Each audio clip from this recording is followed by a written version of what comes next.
오늘 하나님께서 우리에게 주시는 말씀은 민수기 6장 13절에서 27절까지의 말씀입니다. 제가 가진 성경책으로 구약 203면에 있습니다. 민수기 6장 13절에서 27절까지의 말씀을 저 여러분 같이 읽으시고 마지막 27절은 같이 읽도록 하겠습니다. 민수기 6장 13절에서 27절까지의 말씀입니다. 나실인의 법은 이러하니라. 자기의 몸을 구별할 날이 차면 그 사람을 회막문으로 데리고 갈 것이요, 그는 여호와께 헌물을 드리되 번제물로 1년 된 흠없는 수작 한 마리와 속죄제물로 1년 된 흠없는 어린 암양 한 마리와 화목제물로 흠없는 순양 한 마리와 무교병 한 강주리와 고운 가루에 기름 섞은 과자들과 기름 바른 무교 전병들과 그 소제물과 전제물을 드릴 것이요, 제장은 그것들을 여호와 앞에 가져다가 속죄제와 번제를 드리고 화목제물로 스장의 무교병 한 강주리를 아울러 여호와께 드리고 그 소제와 전제를 드릴 것이요, 자기의 몸을 구별한 나실에는 회막문에서 자기의 머리털을 밀고 그것을 화목제물 밑에 있는 불에 둘지며, 자기의 몸을 구별한 나실인이 그의 머리털을 민 후에 제사장이 삶은 수장의 어깨와 강주리 가운데 무교병 하나와 무교전병 하나를 취하여 나실인의 두 손에 두고 여호와 앞에 요제를 흔들 것이며, 그것과 흔든 가슴과 밭으로 올린 넓적다리는 성물이라 다 제사장에게 돌릴 것이니라. 그 외에는 나실인이 포도주를 마실 수 있느니라. 이는 곧 서원한 나실인이 자기의 몸을 구별한 일로 말미암아 여호와께 헌물을 드림과 행할 법이며, 이 외에도 힘이 미치는 대로 하려니와 그가 서원한 대로 자기의 몸을 구별하는 법을 따라 할 것이니라. 여호와께서 모세에게 말씀하여 이르시되 아론과 그의 아들들에게 말하여 이르기를, 너희는 이스라엘 자손을 위하여 이렇게 축복하여 이르되, 여호와는 내게 복을 주시고 너를 지키시기를 원하며, 여호와는 그의 얼굴을 내게 비추사 은혜 베푸시기를 원하며, 여호와는 그 얼굴을 내게로 향하여 드사 평강 주시기를 원하노라 할지니라. 같이 읽겠습니다. 그들은 이같이 내 이름으로 이스라엘 자손에게 축복할지니 내가 그들에게 복을 주리라. 아멘. 어제 우리는 나실인의 서약에 대해서 보았습니다. 어제 도기민 목사님의 설교 기억하십니까? 구약에서는 하나님을 드러내는 방식의 정결로 그러한 구약의 방식을 따른 선한 사마리아인의 비유도 보았습니다. 그리고 예수님을 통해 하나님이 다 드러내고자 하신 것, 즉 모든 일을 사랑함으로 하나님을 자신이 드러냈다는 이야기를 어제 들었습니다. 오늘 우리는 나실인의 이야기를 또 볼 것입니다.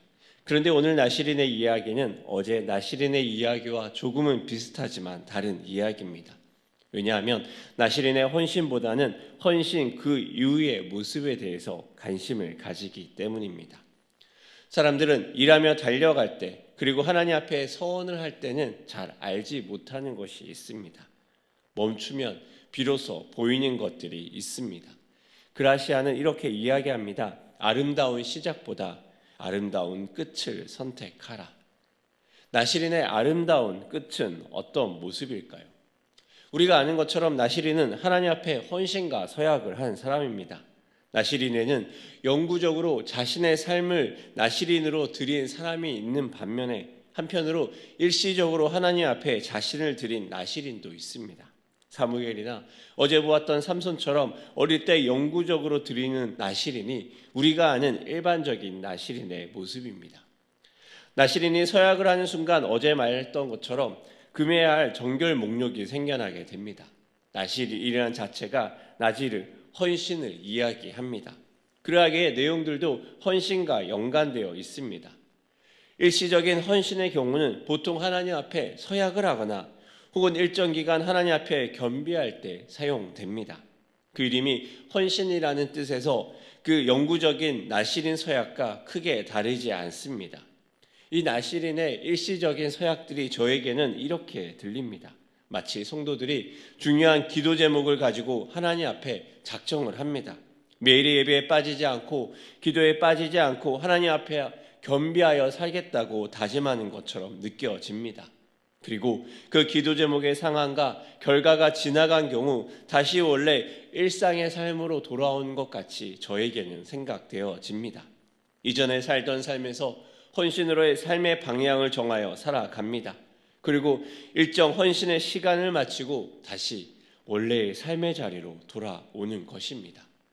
그들이 하였던 나시린의 서약과 그리고 그러한 서약들이 그 이후의 삶에 미치는 모습은 무엇이 있겠습니까? 나시린들의 서약에는 세 가지가 있습니다. 포도주와 독주, 삭도, 그리고 시체입니다. 포도주와 독주를 마시지 말고 머리에 삭도를 내지 말고 시체를 가까이 하지 않는 것입니다. 이것이 가지고 있는 영적인 의미가 있고 또 이러한 의미 뒤에 그들의 삶에서 미칠 영향력도 있는 것입니다. 포도주는 이스라엘이 애굽에서는 잘 먹지 못하던 음료입니다. 포도라는 것 자체가 상징하는 것이 있습니다. 바로 가나안입니다. 왜냐하면 가나안 정탐을 갔을 때 하나님이 주신 약속의 땅, 그 풍요로운 땅을 드러내는 수단으로 포도가 사용되었습니다.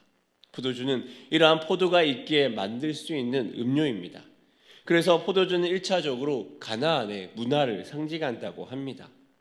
그렇게 포도주를 멀리하는 것, 그것은 곧 이스라엘이 가나안으로 들어와서 접해야 했던 수많은 가나안의 문화를 상징한다고도 이야기합니다. 즉 하나님과 다른 세상의 문화를 상징하는 것이 포도주라고도 합니다. 이스라엘이 가나안에 들어와서 접했던 가나안 문화는 어떻게 이스라엘을 망쳐 놓았습니까? 사사기에 드러나는 그 많은 혼란과 영적인 간음들이 가나안에서 일어난 일 아닙니까? 그리고 가나안의 이런 문화적 배경 뒤에는 술과 관련된 종교적 제의와도 연결됩니다. 이런 종교적 제의들은 추수할 때나 풍요를 비는 그 제사에 사용됩니다. 이러한 종교적 제의 때 사람들은 포도주를 먹고 마시고 취하며 영적인 음란의 상황으로 흘러가게 됩니다. 그리고 이 영적인 음란을 넘어 성적인 제의와도 연결이 되어 있는 것을 우리는 알고 있습니다. 포도주는 그러하기에 피해야 되고 하나님 앞에 멀리해야 되는 것으로 이야기를 하기도 합니다. 독주는 어떻습니까? 유대 문화에서 독주는 주로 슬퍼하는 사람들에게 권면되기도 합니다.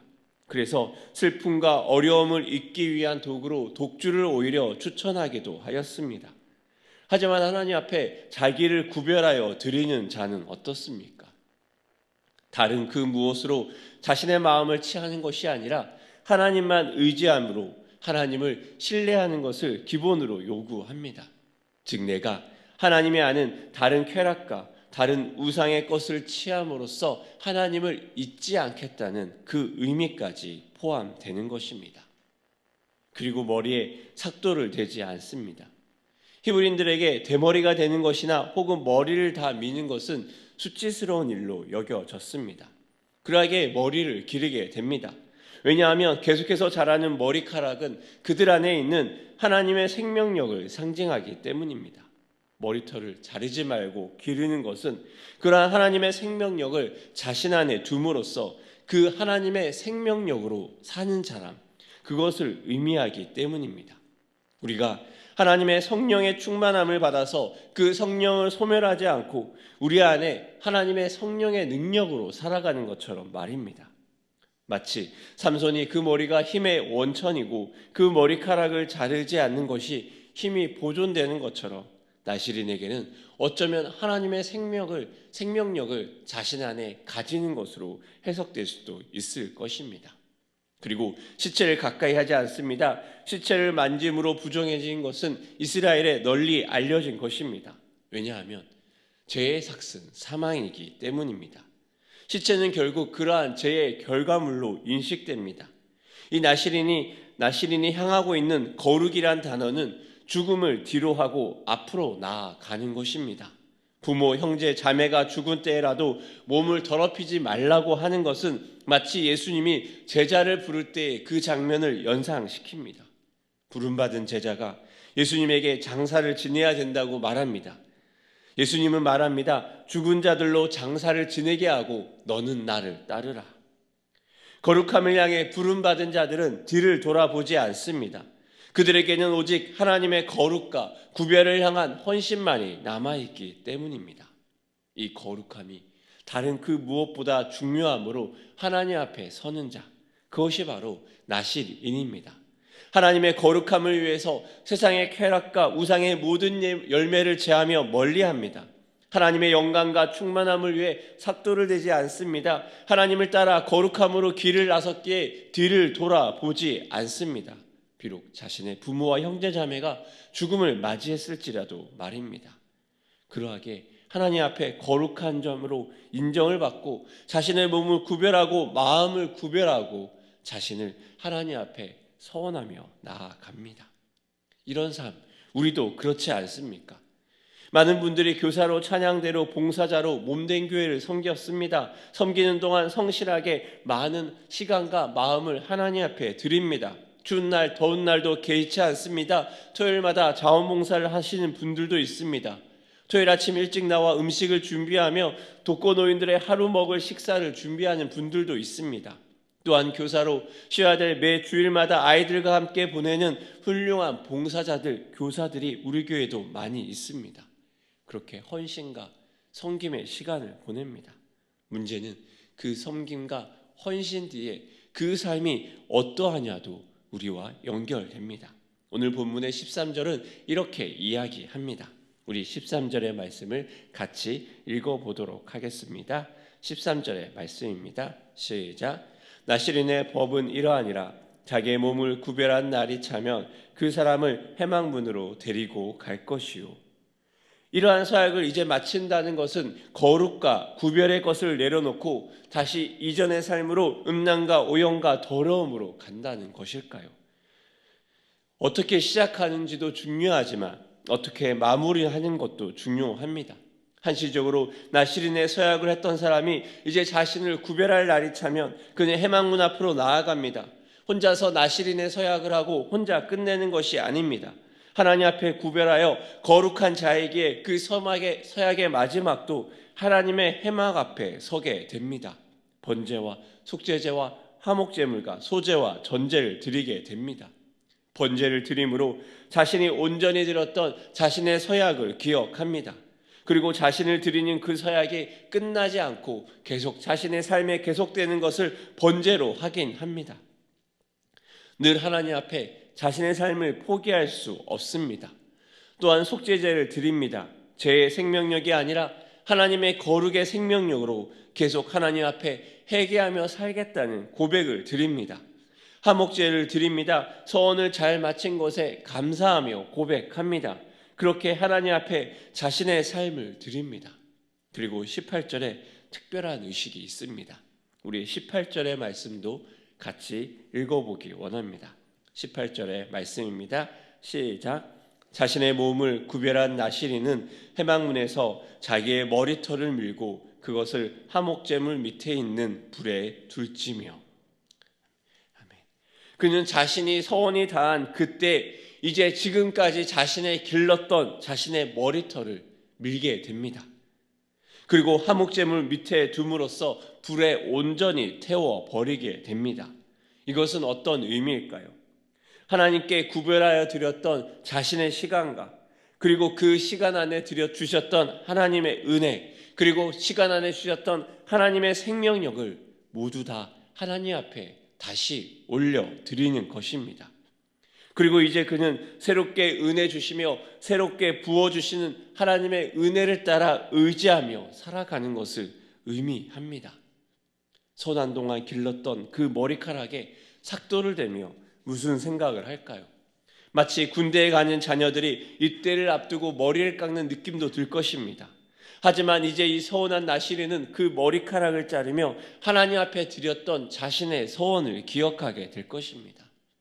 하나님 앞에 구별하며 하나님 앞에 드렸던 그 삶 동안 자신의 인생에 베푸셨던 하나님의 사랑을 기억할 것입니다. 그리고 그런 자신을 돌보시고 안으시고 품으셨던 하나님의 사랑을 확인하게 됩니다. 그것을 모두 불태움으로 그 모든 영광과 은혜를 다시 하나님 앞에 돌려드립니다. 나의 서운한 시간도 나의 서운한 동안에 누렸던 하나님의 은혜도 혹은 그 안에 느꼈던 자신의 공로도 모두 하나님께 올려드립니다. 그리고 나는 다시 하나님의 생명력 없는 나는 수치의 민머리로 돌아갑니다. 다시 원래의 모습으로 돌아갑니다. 서원과 거룩함의 시간을 뒤로하며 돌아오게 됩니다. 헌신, 그 이유는 어찌 될까요? 누가복음 17장에 예수님이 예루살렘으로 가는 길에 사마리아와 갈릴리 사이를 지나갑니다. 나병 환자 10명이 예수님을 만나 소리칩니다. 그들은 자신의 소원과 간구를 위해서 있는 힘껏 자신을 드러내고 긍휼을 여겨달라고 소리칩니다. 제발 자신을 불쌍히 여겨달라고 말하며 예수님이 부정하지 않도록 멀리서 외치는 모습까지 보입니다. 예수님은 그 나병 환자 10명에게 말합니다. 가서 제사장들에게 너희 몸을 보이라. 그리고 그들은 가는 길에 깨끗함을 받습니다. 나머지 9명은 자신의 삶으로 돌아갑니다. 자신을 낫고 치유하고 거룩하게 하신 예수님에게 관심이 없습니다. 하나님은 한 명은 큰 소리로 하나님께 영광을 돌리며 예수님에게로 돌아옵니다. 예수님 앞에 엎드려 감사를 고백합니다. 자신의 간구에 응답하시고 함께 하신 하나님이 자신의 서원과 간구의 중심이 되셨습니다. 이 사람의 진짜 마음이 드러나는 때는 언제입니까? 레드맨의 마음의 예배라는 찬양이 있습니다. 그 찬양의 가사는 이렇습니다. 찬양의 열기 모두 끝나면 주 앞에 나와 더욱 진실한 예배드리네. 주님을 향한 노래, 이상의 노래, 내 마음 깊은 곳에 주께서 원하신 것, 화려한 음악보다 뜻없는 열정보다 중심을 원하시죠. 주님께 드릴 마음의 예배, 주님을 위한 주님을 향한 노래, 중심 잃은 예배 내려놓고 이제나 돌아와 주님만 예배해요. 한참 뜨겁던 서원과 한참 뜨겁던 예배의 열정이 지나가고 난 이후에 어떻습니까? 나시린처럼 하나님에게 드려진 자도 그러지 않았을까요? 서원과 헌신의 시간이 끝났을 때 그 마음의 진짜 중심이 드러나지 않겠습니까? 바쁘게 달렸던 것들이, 몰랐던 것들이 이제 멈추어 서면 보입니다. 그리고 그때 비로소 하나님 앞에 자신의 진짜 마음이 무엇인지 보게 됩니다. 내 서원을 위해 하나님을 이용하였는지, 나의 헌신과 나의 영광을 위한 헌신은 아니었는지, 아니면 하나님을 위한 헌신이었는지 진짜 마음이 드러나게 됩니다. 헌신의 내용 중요합니다. 헌신을 향해 신실함으로 달려가는 것 중요합니다. 그렇지만 더 중요한 것은 그 마음의 중심에 하나님을 위한 사랑으로 달려왔는지, 그리고 하나님을 위한 사랑이었는지, 그것이 그 다음 삶에서 이제 우리의 삶에 중요해지는 것입니다. 하나님을 사랑하기에 가나안의 문화를 거절하고 하나님만 의지합니다. 하나님을 사랑하기에 모든 생명력과 힘이 하나님에게 있다는 것을 고백합니다. 하나님을 사랑하기에 생명의 근원 되시는 하나님을 붙듭니다. 그러하기에 우리는 헌신 그 이후의 삶에도 이 마음의 중심을 가지고 사는 것이 필요합니다. 여호와를 향한 서원이 헌신의 한순간을 넘어 그 평생의 삶을 붙드는 것, 하나님을 사랑하기에 세상의 문화를 거절하는 것이 일상이 되고, 하나님을 사랑하기에 하나님을 의지하며 살아가는 것이 일상이 되고, 하나님을 사랑하기에 하나님의 부르심을 향해 달려가며 뒤를 돌아보지 않는 것이 일상이 되는 것이 필요합니다. 하나님을 사랑하기에 구별과 거룩을 포기하지 않습니다. 서약의 삶은 끝나지만 서약의 삶을 넘어선 하나님을 향한 우리의 삶은 끝나지 않기 때문입니다. 여호와를 향한 이 구별이 부름받은 자, 특별한 자 한두 명이 아니라 우리 모두를 향한 하나님의 거룩한 부르심입니다. 그러하기에 오늘의 이 제사장의 축복이 이 나시린의 서약 뒤에 나오는 것이 의미심장해 보입니다. 마치 이러한 헌신과 서원과 구별로 하나님을 향해 살아온 자들에게, 그리고 여전히 이 마음의 중심을 가지고 하나님을 향해 살아갈 자들에게 주시는 하나님의 축복처럼 저에게는 들립니다. 그것은 하나님의 영광을 위해 하나님을 사랑함을 붙들고 헌신함을 살아가는 우리 모두에게 주시는 하나님의 위로와 격려는 아닐까 싶은 생각도 듭니다. 우리 마지막으로 이 축복의 기도를 함께 읽음으로 우리의 헌신과 헌신 이유가 끊어지지 않는 하나님을 향한 열망으로 불타오르길 소망합니다. 우리 함께 오늘 말씀 본문 24절에서 26절까지의 말씀을 함께 읽어보기 원합니다. 24절에서 26절까지의 말씀입니다. 시작. 여호와는 내게 복을 주시고 너를 지키시기를 원하며 여호와는 그의 얼굴을 내게 비추사 은혜 베푸시기를 원하며 여호와는 그 얼굴을 내게로 향하여 드사 평강 주시기를 원하노라 할지니라 하라. 아멘. 하나님을 사랑함으로 구별됨으로 세상의 문화를 거절하고 평생 그렇게 하나님을 사랑함을 붙드는 일산 충신의 여러분 되시기를 소망합니다. 이 거룩한 사랑과 열정과 거룩의 소망을 갖고 살아가는 자들에게 하나님께서 복을 주시고 지키시기 원하며 여호와의 얼굴을 그에게 드사 은혜 베푸시기를 원하며 평강 주시기를 소망합니다. 함께 기도하겠습니다.